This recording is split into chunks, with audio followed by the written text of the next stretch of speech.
Sobre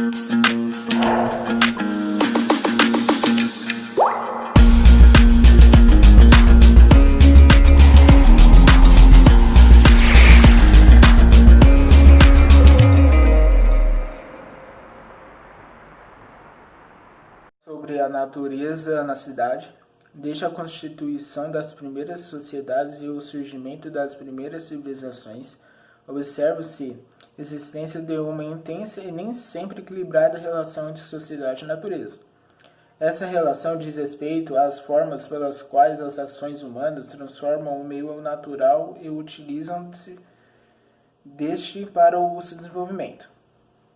Além do mais, diz respeito também à forma pela qual as composições naturais, seres vivos, relevo, clima e recursos naturais interferem na dinâmica social. Por esse motivo, é importante entender a complexidade com que se estabelece a interação entre natureza e ação humana. Pois mesmo com a evolução dos diferentes instrumentos tecnológicos e das formas de construção da sociedade, a utilização de transformação dos elementos naturais continua sendo de fundamental relevância.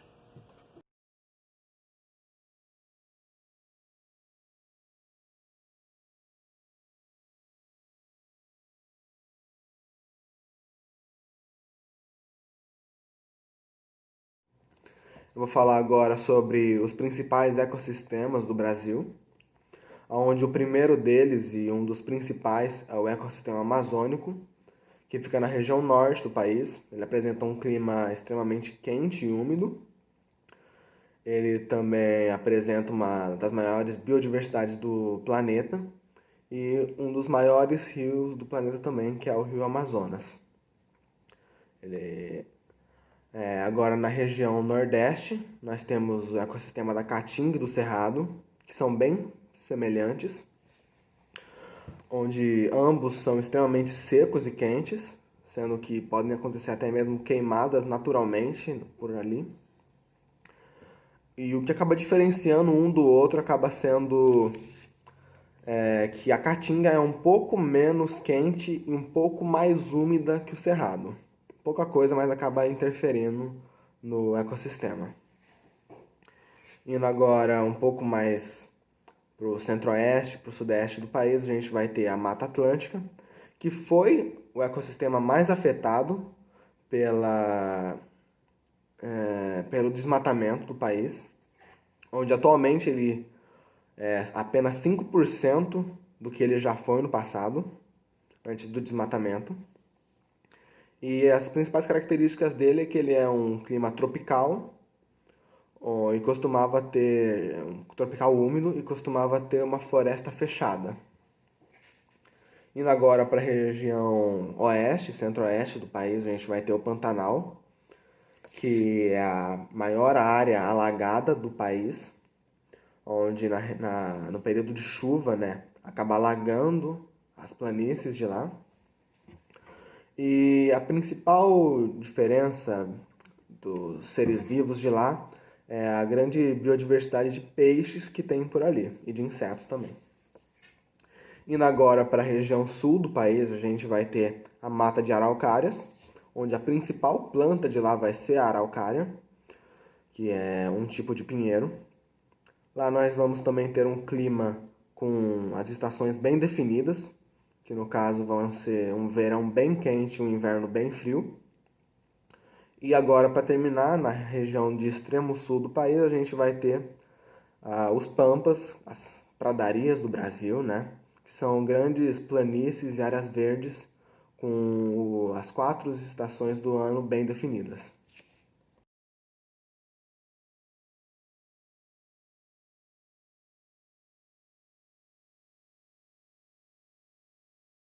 Bom, eu sou a Francine e eu vou falar um pouquinho sobre as praias no período de pandemia. Mesmo com algumas pessoas ignorando as medidas protetivas, ONGs de todo o país mostraram que com a quarentena as praias e os mares estão bem mais limpos. Uma reportagem do G1 mostrou praias como de Santos, São Vicente, Praia Grande e Bertioga completamente vazias. Ainda com o avanço do coronavírus, Algumas pessoas do Espírito Santo ignoraram as medidas do governo atual e foram passar o feriado de Corpus Christi na Praia da Costa. Durante todo o dia, Corpo de Bombeiros, Polícia Militar, guardas municipais e agentes de fiscalização realizaram ações intensas de fiscalização e conscientização da população em praias, calçadões e áreas comerciais de diversos municípios do estado. Ao todo, 68 militares dos bombeiros, com o apoio dos demais envolvidos, promoveram distribuição de máscaras e panfletos, além da formação de barreiras sanitárias.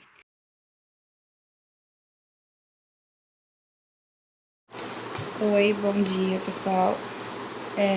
Agora eu vou falar um pouco sobre a questão ação humana e como ela prejudica nas nossas florestas, principalmente na Amazônia e no Cerrado.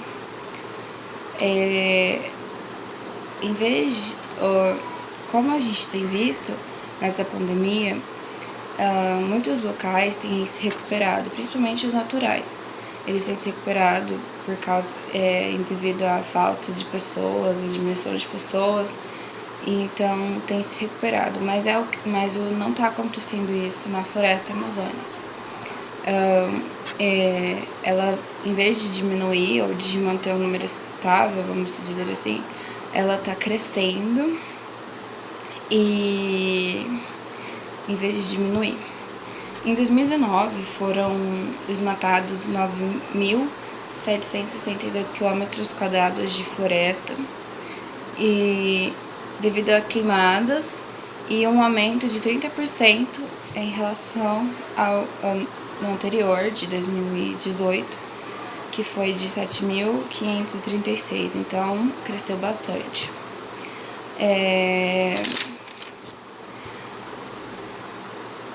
Como eu disse, com essa pandemia não diminuiu. E em março, o desmatamento aumentou 30% em comparação ao mesmo mês do ano passado. De acordo com o INPE, que é Instituto Nacional de Pesquisas Espaciais. E nos 3 primeiros meses de 2020, o desmatamento cresceu 51%. Outro lugar que estava sofrendo bastante com essa questão do desmatamento é o Cerrado, que estava sendo bastante degradado, mas que em 2019 houve uma redução de 2%. Mas mesmo assim ainda está sendo bastante prejudicado. Outra questão que é muito forte, é o projeto de lei MP 910, que mudou de nome e agora chama PL 2633. Esse projeto de lei visa facilitar a adquisição de terras sem processos licitatórios. Ele meio que exclui os processos licitatórios e só pega as terras, mais ou menos isso. E isso é muito grave porque vai acabar destruindo mais ainda a nossa floresta, porque se não tem legislação, se não tem fiscalização, então qualquer um pode chegar lá e pegar a terra. E também tem a questão das terras indígenas, que são protegidas e que muitos madeireiros visam destruir essas terras para poderem construir mais, pegar mais madeira e ganhar mais dinheiro. Uma coisa que deve ser observada em meio a essa pandemia toda, esse caos que a gente está inserido, não só o Brasil, mas o mundo todo, em vez de nosso governo estar preocupado com as questões relacionadas à população pobre e necessitada que está nos hospitais morrendo, está faltando remédio, essas coisas, eles estão preocupados com as questões de desmatar e acabar mais ainda com a nossa saúde e com a nossa floresta, que é o nosso bem maior, que é uma das mais ricas em fauna e flora, em tudo. E isso é muito grave. Então é isso.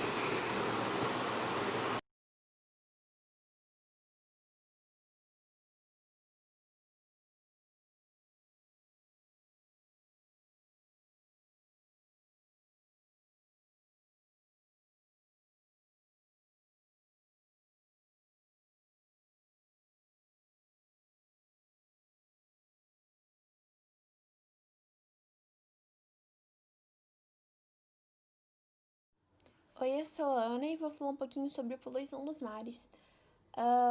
No Oceano Pacífico, a gente tem uma grande ilha de lixo. Ela fica situada entre o Havaí e a Califórnia. Ela é descrita como maior do que o estado do Texas, ou tem o tamanho de 3 vezes de Minas Gerais aqui no Brasil. Cerca de 80 mil toneladas de plástico compõem essa massa de lixo, entre equipamentos de pesca abandonados, garrafas de plástico, embalagens, sacolinhas. De acordo com um relatório publicado no Reino Unido, conclui que a poluição por plástico nos oceanos pode triplicar até 2050, a menos que seja constatada uma resposta em larga escala que impeça que o plástico não alcance os oceanos. O relatório declarou que a poluição por plástico é uma das principais ameaças ambientais. Pode causar a subida do nível das águas do mar e também o aquecimento dos oceanos. Durante esse período de quarentena, houve uma implosão no preço do petróleo, que é a principal matéria-prima para a produção de plástico, que fez que a produção seja mais barata e ela está ocorrendo em larga escala. O consumo está sendo muito alto, principalmente para plásticos descartáveis, quando a gente usa na nossa alimentação, para máscaras faciais que a gente usa contra a proteção para a Covid, entre outras coisas. Esse consumo está sendo tão alto que aumentou 250% a 300% nos Estados Unidos. Também houve uma explosão no comércio eletrônico. Em março, com o fechamento de parte da Europa dos Estados Unidos, cerca de 2,5 bilhões de pessoas visitaram o site da Amazon, comprando bastante. Na China, 95% das mercadorias físicas foram compradas pela internet. Com o consumo, a gente tem que haver o descarte. E a maioria das cidades em boa parte do mundo não está tendo a coleta seletiva ou cronograma de reciclagem, o que faz aumentar muito o descarte de forma incorreta. Então, gente, a gente tá falando sobre meio ambiente e eu vou falar um pouco sobre causa animal, tráfico e tudo mais. Bom, aqui no Brasil e em Ribeirão Preto, a causa dos animais é muito desvalorizada, muito desvalorizada. O índice de abandono, vamos falar agora assim da pandemia em si. O índice de abandono de animais antes da pandemia já era gigante, de maus tratos, era gigantesco. Aí, depois que surgiu essa pandemia, tudo, as pessoas começaram a falar que os animais transmitem o Covid. Gente, os animais não transmitem o Covid, não transmitem, entendeu? E aí o índice de abandono, de maus tratos, aumentou ainda mais. E uma coisa que choca muito é que aqui em Ribeirão o índice de zoofilia é enorme, é gigantesco. De facada em cachorro, tudo isso. Agora, essa foi um pouco da parte do abandono dos maus tratos.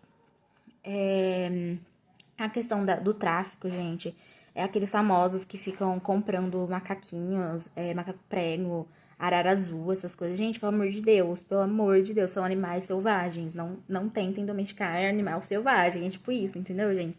Então, não fiquem curtindo, nem, nossa, achando super legal, porque é uma coisa horrível, é horrível isso, tá? Então, é basicamente isso. E eu tô muito, assim, despojada falando desse assunto, porque eu amo, né, esse assunto, então é isso. Então, gente, também uma coisa que não é legal é compra de animais, gente. Não comprem animais, adotem. Porque eles vivem em cativeiros, em, tipo, canis, que os matriarcas, os pais e as mães, eles sofrem muito, são extremamente jogados lá e só os filhotes importam. Então, por favor, gente, não concordem com compra de animais, ok? Porque é um sistema horrível, horrível, horrível. É isso. Espero que conscientizem um pouco vocês.